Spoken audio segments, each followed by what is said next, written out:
Hello friends, welcome back to my channel.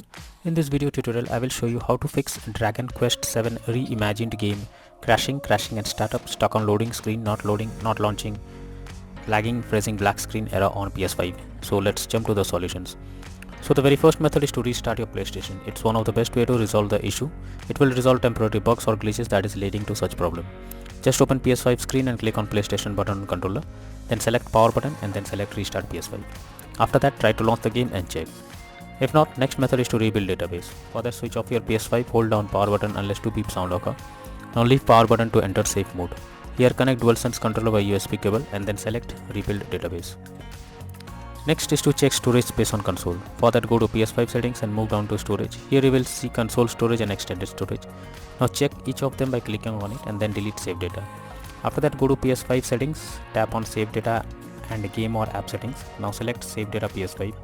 Next, choose console storage and then click on delete option. Next method is to change language on console. For that, open PS5 settings, then go to system. Here choose language option in the left sidebar. Now select current language. Now change the language to English or any other and then check if the issue is resolved. If not, next method is to check for game update. You should ensure the game is updated and is not outdated. The developers of the game often releases patches to deal with several kinds of bugs or other issues. So make sure you check if there is any update available, and after updating the game, now try to launch the game and check. If not, next is to check PS5 overheating. Make sure your PS5 is not overheating and is well ventilated. If it's overheating, try to cool down for some time before using it. This will help to fix the issue. Next solution is to switch Wi-Fi frequency. For that, go to settings first, then click on network, then click on settings, then click on setup network connection. Here click on options. Now under Wi-Fi frequency, you can switch to 5 GHz or 2.4 GHz and then check if the problem is resolved. If not, next method is to sign out and sign into PS5.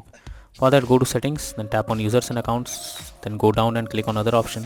After that, click on sign out option. Once done, again log into the PS5 account and then check for the error. If not, next method is to install software updates on PS5. For that, open settings on your PS5, then select system. Now go to system software, click on system software update and settings. Next, select update system software if there is any update available. And finally, select update using internet option. Next method is to restore licenses. For that, first open settings on your PS5, then click on users and accounts, then move down to others on left panel. Now choose restore licenses. After that, select Dragon Quest VII Reimagined game and click on restore. Finally, confirm by selecting yes. If not, next is to delete game save file PS5. For that, open settings on PS5 menu. Now choose save data PS5. Here select upload or delete from console storage, then select Dragon Quest VII Reimagined game. Now if you are using PS Plus Cloud, then select download or delete from cloud storage and select the game.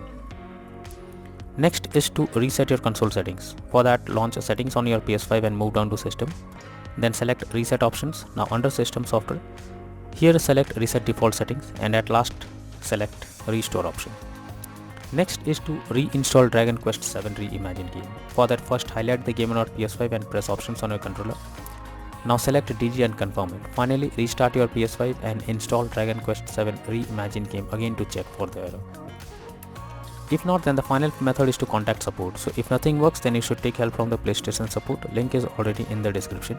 You just have to explain whatever the issue are coming across, and the contact team will help to resolve the problem and you can be into the game once again. So that's all for now in this video. Thank you.